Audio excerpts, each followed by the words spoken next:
선지자 등 뒤에는 하나님이 계시죠. 하나님의 말씀을 받아서 백성들에게 그 하나님의 뜻과 계획을 전달하는 자가 선지자입니다. 제사장 등 뒤에는 반대로 백성들이 있어요.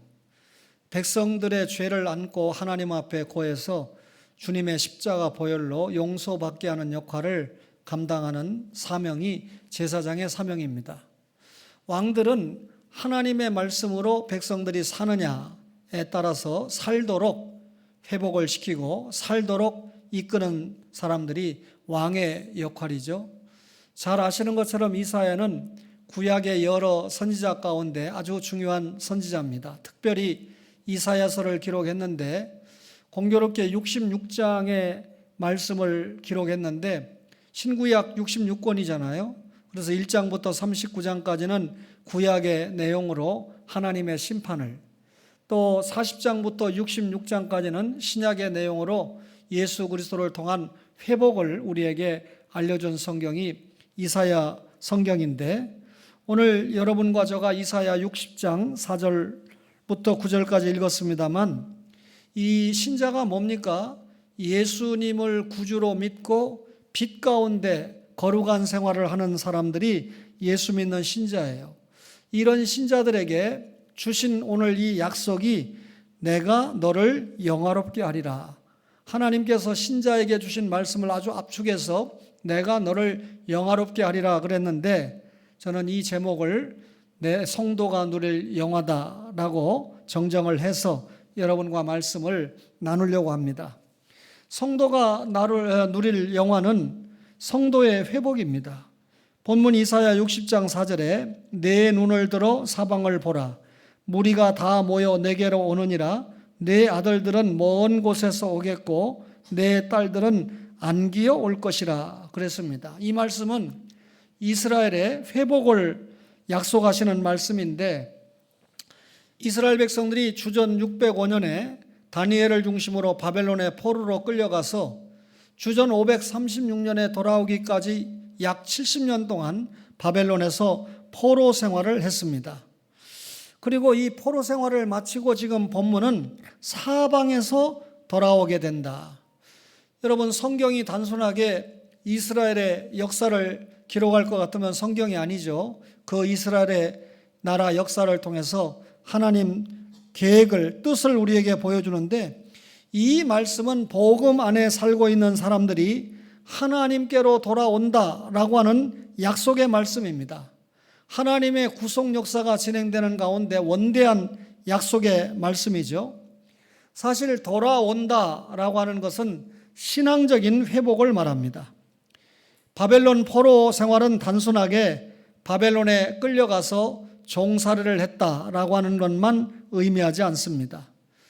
이 바벨론 사람들이 생각할 때는 자신들이 세계 강국이기 때문에 지금 이 남쪽 유다를 멸망시키고 이스라엘 백성을 포로 생활하게 하니까, 야, 너희들의 하나님이 세면, 너희들이 믿고 있는 하나님이 너희들을 보호한다면 너희들이 내 종이 되게 하겠느냐, 이런 교만한 마음을 가지고 있어요.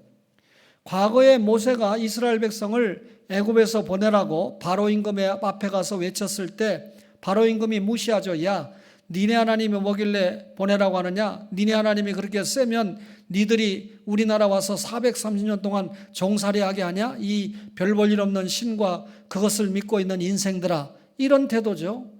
그러니까 이런 상황에서 이스라엘 백성이 포로 생활하면서 신앙생활이 영적으로 제대로 될 수가 없죠. 하나님이 어디 있느냐는 비웃음과 조롱 속에 사는 생활이 포로 생활이었습니다. 거기다가 당시 바벨론은 세계를 이끌어가는 나라였기 때문에 문물이 풍부하고 휘황찬란한 문화가 넘치고 있었습니다. 그러니까 바벨론의 포로로 끌려간 이스라엘 백성들은 이런 엄청난 이 문화와 찬란한 이 역사에 자신들의 혼과 정신을 빼앗기다시피 됐죠. 한마디로 말하면 바벨론 포로 생활은 영적인 어두움이 지속된 생활이었습니다. 그런데 오늘 이사야가 돌아온다, 우리가 다 모여 내게로 오느니라, 아들들이 오겠고 딸들이 온다라고 하는 말은 한마디로 말하면 불신앙의 상태를 정리하고 돌아온다, 그 말입니다. 이스라엘 백성들이 바벨론 포로 생활에 깊이 물들어 가지고 영향을 받았습니다. 도덕적으로 대단히 문란하고 그리고 세속적인 생활에 빠져 있었는데, 신앙이 그 사람이 정상이냐 좋으냐 안 좋냐라고 하는 것은 생활을 보면 알거든요.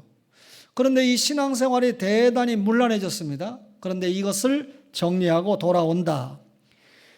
자신도 돌아오고 아들도 돌아오고 딸들도 돌아온다. 회복입니다. 언제든지 회복은 기쁜 일이에요. 오늘 이사야 60장 5절에 보니까 그때 내가 보고 기쁜 빛을 내며 내 마음에 넣으려고 또 화창하리니 그랬어요. 신앙적으로 회복하니까 그동안 영적으로 어두웠을 때는 얼굴빛이 근심, 수색이 가득했는데 얼굴빛이 화창하다는 거예요. 그리고 마음에는 놀라움이 장전이 돼서 한없이 그 마음이 화창하다는 겁니다. 마음이 어둡지 않고 밝아요. 그러니까 이 마음으로부터 신앙적인 새 힘이 솟아오르죠. 용기가 납니다. 성도에게 오는 최고의 회복이 보여진다, 그 말입니다. 성도가 누릴 영화가 무엇입니까? 날마다 우리 구원받았잖아요. 신앙생활하는 가운데 회복입니다. 불신앙에서 돌아오고 그리고 하나님과 멀어졌던 상태에서 돌아와서 하나님과의 관계를 늘 정상화시키는 회복이 우리에게 주시는 하나님의 영화가 된다, 그 말이죠. 뿐만 아니라 성도가 누릴 영화는 생활의 풍부까지 포함합니다. 신앙의 회복에는 생활의 풍부가 따라와요. 오해를 하셔서 예수 믿으면 물질적으로 부자가 된다. 그러니까 예수 믿는 목적을 부자가 되기 위해서 예수 믿는 거 아니죠. 오히려 예수 믿는 일 때문에 가난하게 되거나 가난하게 사는 경우가 얼마나 많이 있습니까? 그럼에도 주님을 잘 모시고 사는 사람에게는 세상의 풍부가 따라오게 되어 있습니다. 온 세상이 하나님의 것이죠. 학개서 2장 8절에 보면 하나님께서 금도 내 것이고 은도 내 것이다 그랬습니다. 그러면 삼위 하나님께서 신령한 복을 주어서 구원시키고 하나님의 자녀가 된 여러분과 저에게 은도 금도 다 가지고 계신 하나님께서 허락하지 않으실 턱이 없는 것이죠. 사랑하시는 백성이 날마다 궁핍과 핍절 속에 살도록 하나님께서 그렇게 하시겠습니까? 오늘 본문에 보니까 바다의 부가 내게로 돌아온다 그랬어요. 이사야 60장 5절에 보니까 이는 바다의 부가 내게로 돌아오며 그랬습니다. 바다는 부의 상징입니다. 바다에 얼마나 많은 수산물들이 있습니까? 그런데 여러분, 정말 이 선장이 이 배를 가지고 바다에 있는 수산물을 거두어 드릴 때 그는 부요하게 살 수 있습니다. 이렇게 바다에서 얻어지는 풍부가 다른 사람의 것이 아니고 이스라엘 너희 것, 성도 너희 것이 된다, 그렇게 말씀합니다. 이방 나라들의 재물도 내게로 온다 이렇게 말씀하네요. 5절에 계속해서 보니까 이방 나라들의 재물이 내게로 오리라 그랬습니다.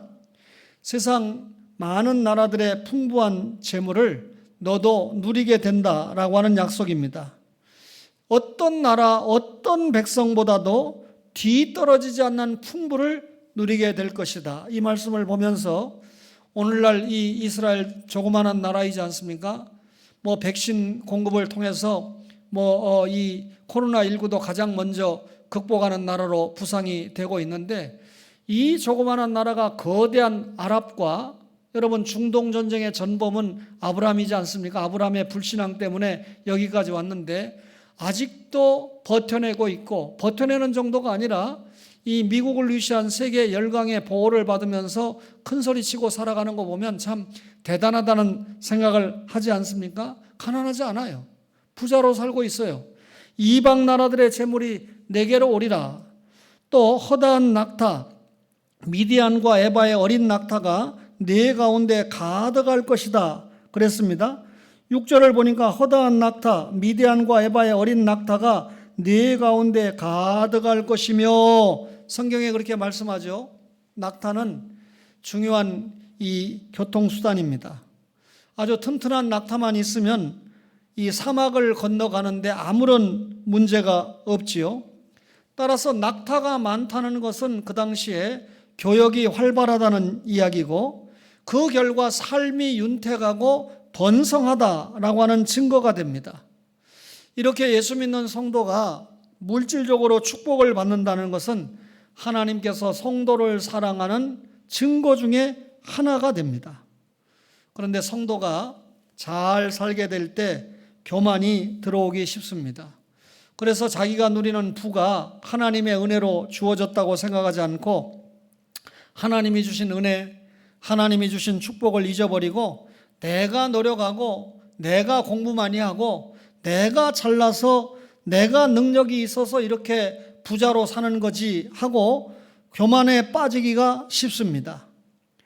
이런 사람들이 세상 것에 더 깊은 소망과 마음을 두면서 재물을 얻기 위해서 실제로 하나님을 한편에 밀어넣기가 일수입니다.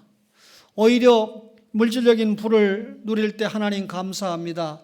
이런 은혜를 주셔서 감사합니다. 더 주의를 성수하고 그리고 물질 선용하고 하나님 앞에 엎드려야 되는데 자기가 잘나서 이렇게 부하게 됐다 하면서 점점 하나님을 떠나는 교만을 보이죠.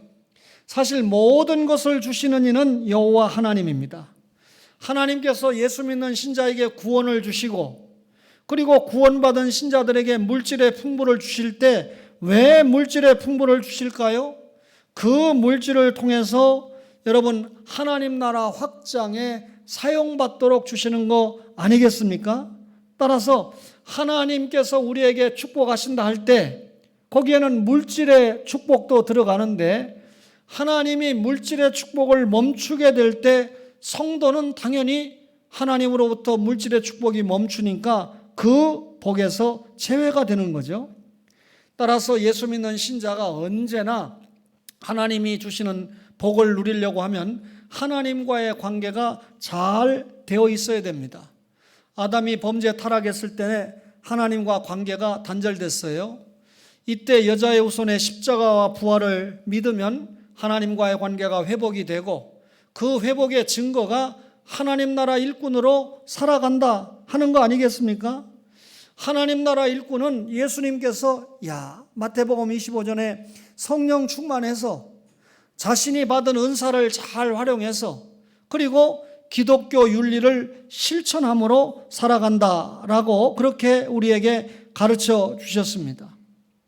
우리 교회가 작은 교회인 것이 틀림없지만 지난 화요일 날 고려신학대학원에 가서 교회가 영의 양식도 공급하고 또 신학생들에게 육신의 양식도 공급을 했습니다.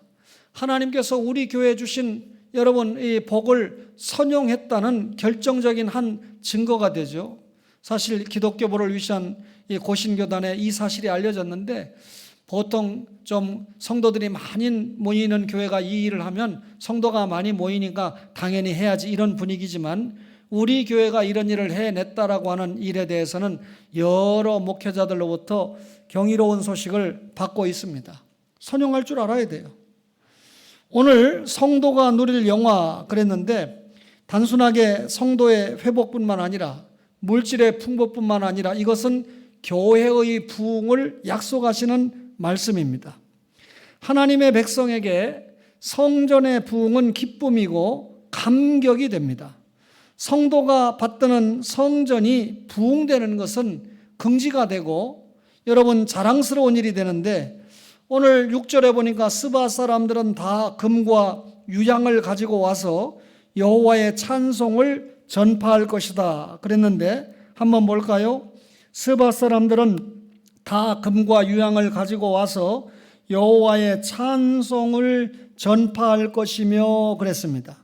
스바는 아라비아 서남쪽에 있는 고대 국가였는데 성경에서 스바를 이야기할 때는 이방인 중에 이방인을 얘기할 때 아주 이방인 중에도 완전한 이방인을 얘기할 때 스바를 언급을 합니다.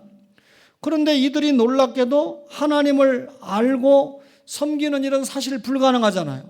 너무 멀리 있으니까 지금같이 무슨 통신이 발달되어 있을 때도 아니잖아요. 그런데 이런 이방인들이 최고의 것 가지고 금과 유향을 가지고 하나님께 나아왔습니다. 여러분, 최고의 것을 가지고 하나님 앞에 나와서 받드는 모습을 오늘 본문이 소개하잖아요. 그러면서 저들은 여호와 하나님을 찬송한다 그랬습니다. 여러분, 이 말씀은 무슨 말씀일까요? 복음이 이 세상에 가장 먼 곳, 가장 한적한 곳까지 전파가 된다라고 하는 말씀이에요. 구약에 예비된 예수님의 복음이 신약에서 구체적으로 제시가 되고 예수님께서 십자가와 부활을 성취하신 이후에 땅끝까지 이 복음을 전파하라고 그랬죠. 그래서 예루살렘을 출발하는 복음이 로마를 적시고 또 독일을 거쳐서 영국, 미국 그리고 우리나라에 왔습니다. 지금 미국과 한국이라는 두 나라를 중심으로 해서 세계 곳곳에 선교사들이 파송돼서 하나님의 말씀이 전파되고 있잖아요. 코로나19 환란을 통해서 참교회가 분별되고 있고 참 선지자가 분별되고 있는 그런 시점을 우리가 살고 있습니다. 요즘 인도네시아 용사들, 인도에 가 있는 선교사들이 계속해서 지금 실려오고 있는데 코로나에 걸렸다가 거기에선 치료가 안 되니까 이렇게 실려오는 분들도 있고 겨우 거기에서 코로나 극복하고 후속 조치를 위해서 오는 선교사들이 있는데 지금 실려오는 선교사들 참 귀한 선교사들이다. 제가 그렇게 생각합니다. 이미 코로나 된 지 2년이나 지금 되고 있지 않습니까? 두려워하지 않고 현지에서 계속해서 복음을 전하다가 어제도 4,000명이 죽었다나요? 인도가. 그런 곳에서 복음을 전하다가 이제 이 대책이 없으니까 돌아오니까 일찍이 코로나 오기 전에 피난왔던 그런 선교사들에 비하면 참 대단한 분들이다 하는 생각을 가지게 됩니다. 세계 곳곳에서 사람들은 게달의 양으로 느바요의 수양으로 하나님의 단에 드린다고 했습니다. 7절을 볼까요? 게달의 양무리는 다 내게로 모일 것이요 느바요의 순양은 내게 공급되고 내 제단에 올라 기꺼이 받음이 되리니. 사람들이 게달의 양과 느바요의 수양을 하나님의 단에 드릴 때 하나님이 거부하시는 것이 아니라 받으신다 그랬습니다. 게달에서 나는 양은 가장 좋은 양이고 느바요에서 나는 순양은 최고의 품질로 인정받는 우량종입니다. 이것을 하나님 앞에 가지고 왔다. 이 말은 저들이 자신들이 가지고 있는 것 중에 가장 좋은 것, 가장 귀한 것을 하나님께 드리려고 했다. 그 말이죠. 그리고 그것을 하나님께서 기꺼이 받으시고 자신의 영광의 집인 교회를 영화롭게 하셨다 그랬습니다. 사실 살다 보면 예수님 말씀대로 물질이 있는 곳에 우리 이 마음이 있습니다. 어떤 경우든지 예수 믿는 신자의 신앙을 확인할 때 중요한 하나가 그 사람이 돈을 어떻게 사용하느냐, 물질을 어떻게 사용하느냐를 보면 그 사람의 신앙과 인격을 들여다볼 수가 있습니다. 예수 믿는 신자가 꼭 써야 되는데 지갑을 열지 않고 아예 지퍼로 잠가 놓는 사람이 있습니다. 그리고 그 지퍼를 열어서 쓸 때 보면 꼭 자기 자신과 조금 더 나아가면 자기 가족만을 위해서 사용하게 되지요. 목회자는 직업으로 하는 일이 아니잖아요. 제 글 가운데도 자주 강조하는 것이 목회자가 받는 것은 월급이 아니고 사례다. 그러니까 이 나라는 이 개념대로라면 사례에 지금 세금을 붙이고 있지 않습니까? 오늘 제가 강 목사님이 올린 글을 통해서 제 글이 나가니까 여러 목사님들이 지금 저에게 그 세무사에게 좀 연결을 시켜서 좀 도움을 달라 이렇게 요청을 합니다. 제 글에 이미 기록을 했지만 노회가 무슨 세무사를 불러가지고 우리가 알아듣지도 못하는 강의를 한참 합니다. 2시간. 하나도 못 알아들었어요. 전문가가 아니니까. 그러니까 믿음 좋은 세무사를 하나 차라리 소개를 해서 그분에게 우리가 의뢰를 하면 차라리 그분에게 평상시에 10만 원 받는 것 같으면 5만 원만 드리게 한다든지 해서 하는 게 훨씬 더 효과적이다. 주의 일을 좀 생산적이고 좀 효과적으로 했으면 좋겠다. 공적인 설교 중이지만 어느 교회가 이탈하려고 할 때 제가 비판하는 글을 썼는데 이제 그 교회에 대해서 더 이상 내가 법으로 떠들지 않겠다라고 그러시더래요. 진작에 그랬으면 얼마나 좋겠습니까? 여러분, 교회가 노예가 싸우는 곳이 아닙니다. 하나님의 일이 되도록 이끌어가는 곳이 당의 행정이고 노예의 행정이지 않습니까?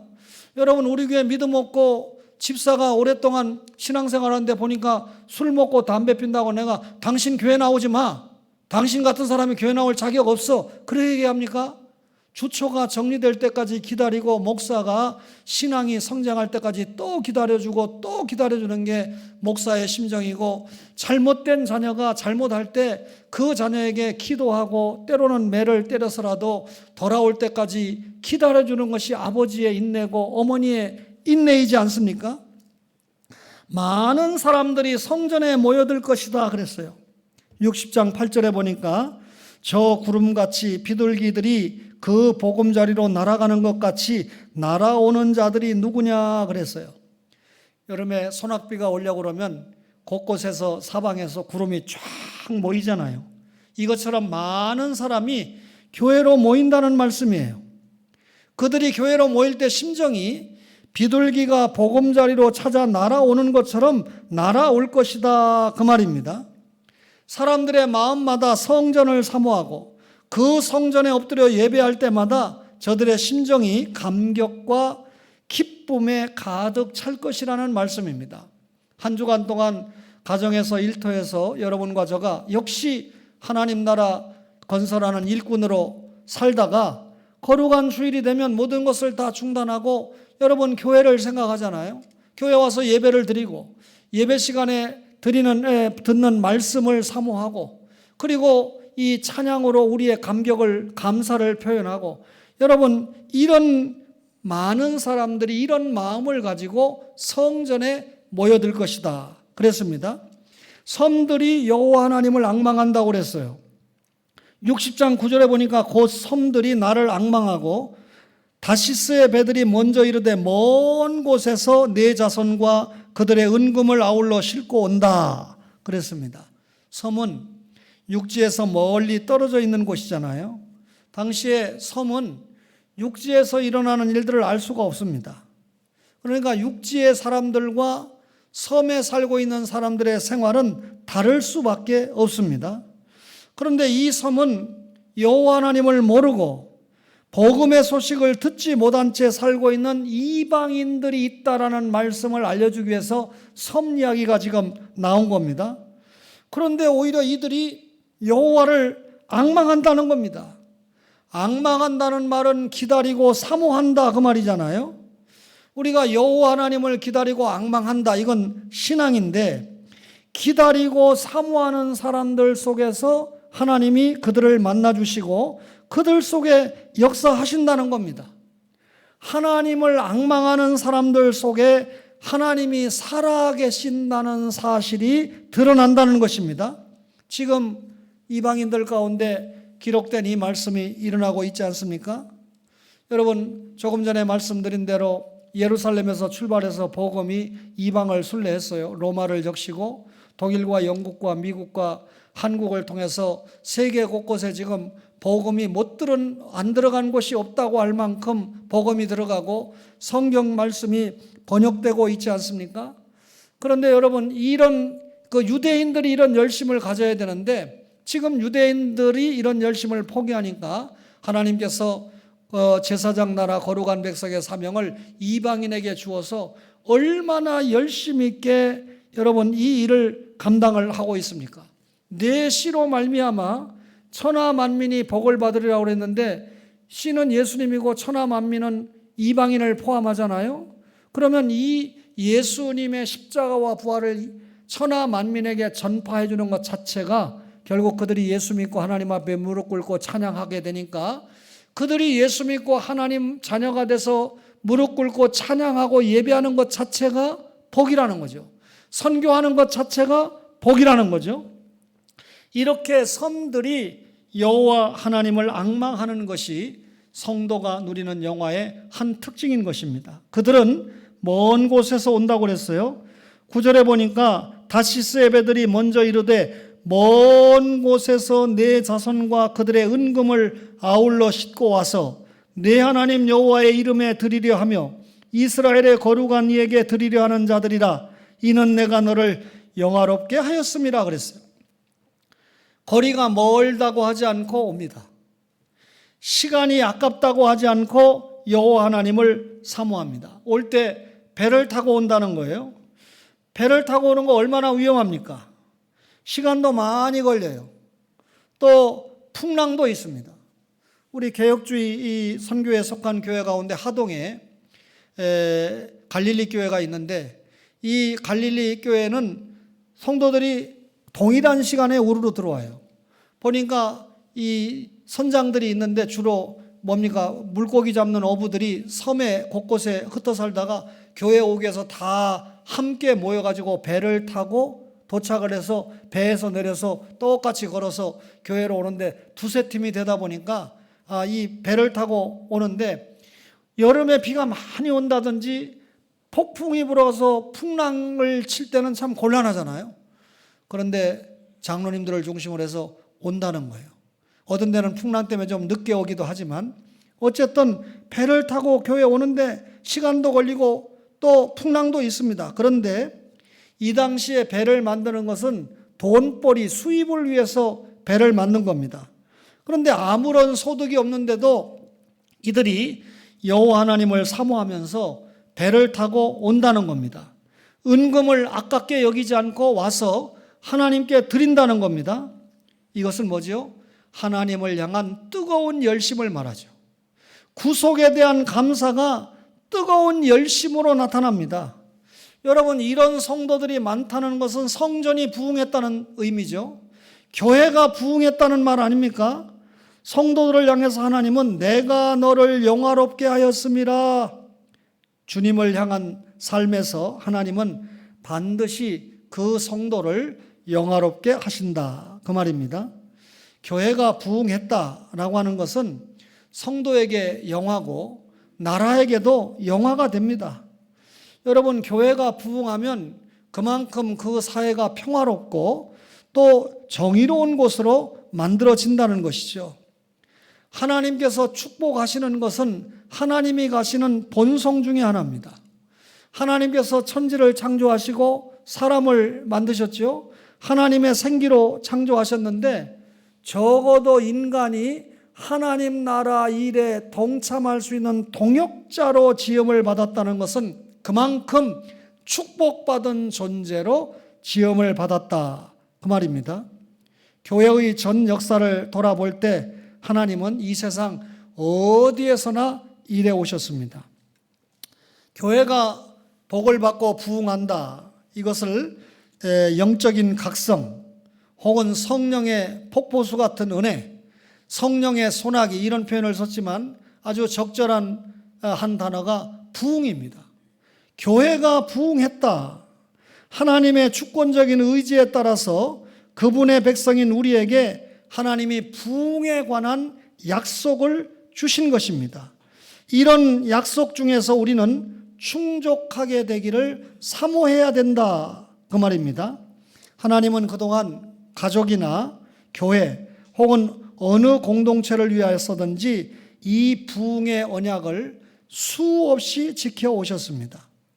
우리의 기도와 순종이 보다 깊고 철저하면 성령의 능력을 통해 부흥을 부어주신다는 하나님의 역사가 훨씬 더 많아질 것입니다. 여러분, 하나님의 부흥 전략은 성령으로 충만한 사람들이 중심적인 역할을 감당하게 하는 겁니다. 하나님 나라는 하나님이 반드시 사람을 통해서 이루어 가시잖아요. 근데 아무 사람이나가 아니라 성령 충만한 성도들을 붙잡고 하나님의 일이 되도록 하신다, 그 말입니다. 거듭난 사람 안에 내주하시는 성령님이 무슨 일을 하십니까?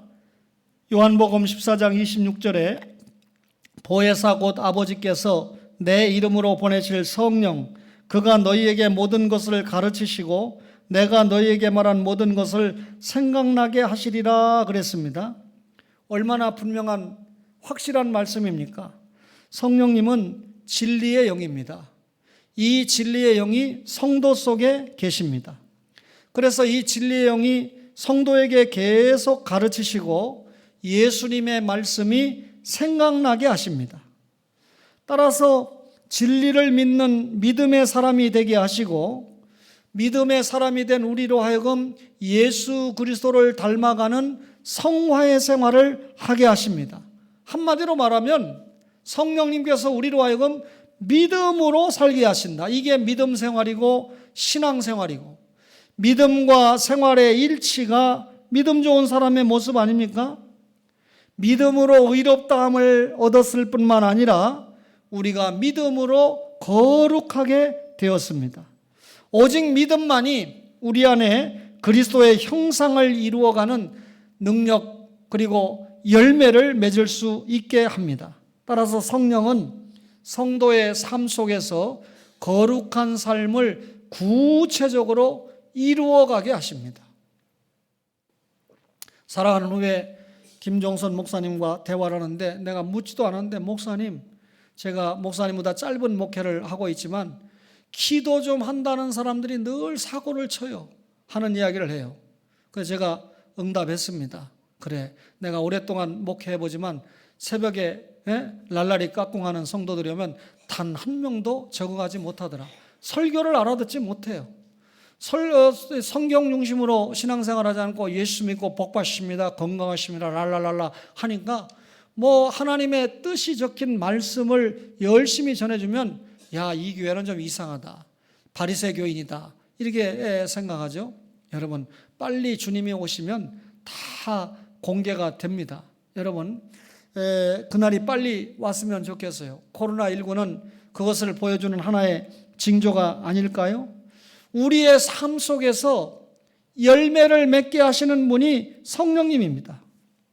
사람이 술에 취하면 완전히 그 사람은 누가 지배를 합니까? 술이 지배를 합니다. 사람이 성령에 취하면 그 사람을 누가 지배합니까? 성령님이 지배합니다. 그런데 성령 충만을 오해하는 거예요. 방언 기도하고 넘어지고 자빠지고 입신하고 점치고 기독교 점쟁이들. 아닙니다. 여러분, 성령 충만은 말씀을 읽고 듣고 그 가운데 기록한 것을 지키는 가운데 성령 충만이 있는 거예요. 따라서 성령 충만, 말씀 충만, 은혜 충만 같은 말이 되는 것입니다.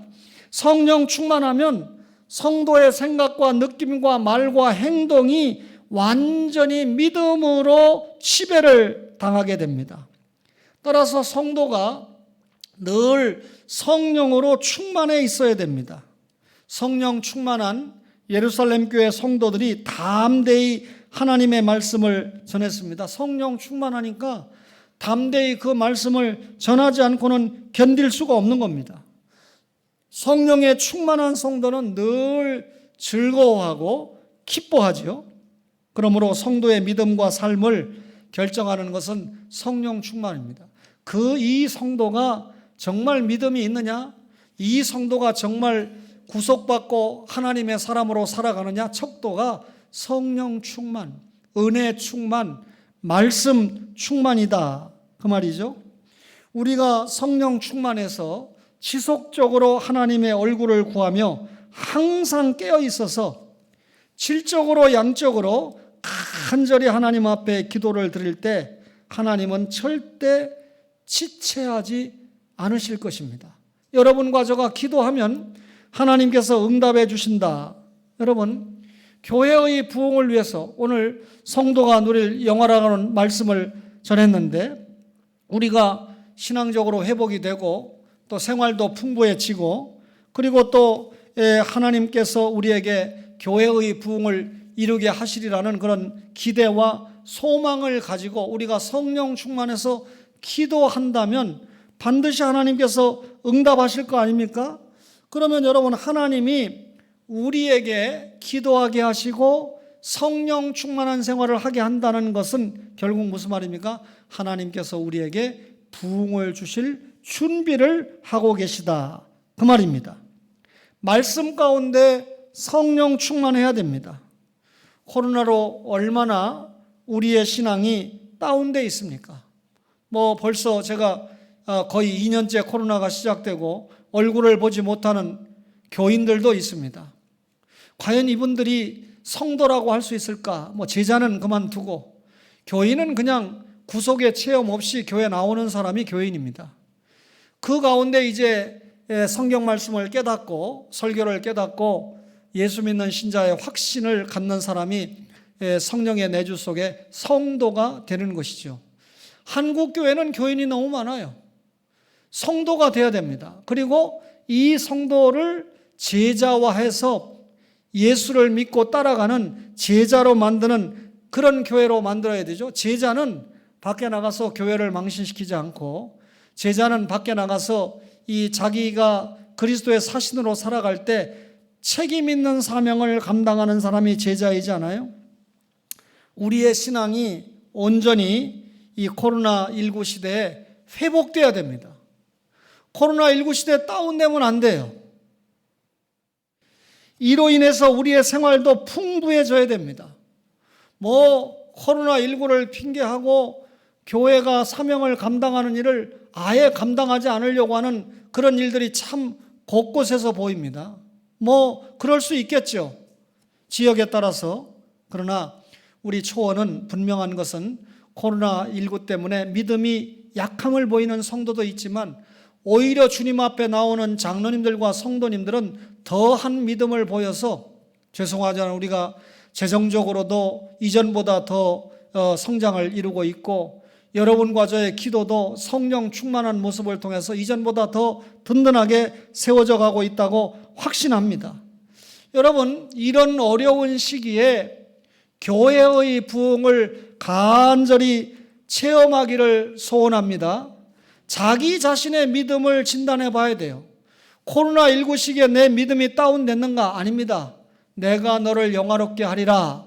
신앙이 회복되고 또 우리의 생활이 풍부해지고, 그리고 그 결과 교회가 든든히 세워질 때 우리가 성장했다. 교회의 성장은 양적인 성장과 특별히 질적인 성장을 포함을 합니다. 이런 성장이 복음 전파의 사명을 신실하게 감당하면서 더욱더 가볍게 나타날 수 있지 않습니까? 사랑하는 초원의 가족 여러분, 어려운 시기에 성도가 누릴 영화를 생각하셔서 계속해서 신앙을 회복하시고, 또 우리의 생활이 하나님의 은혜로 풍부해져서 하나님이 원하시는 하나님 나라 확장을 감당하면서 교회의 부흥을 체험하는, 맛보는 초원의 가족들이 되시기를 주의 이름으로 간절히 바랍니다.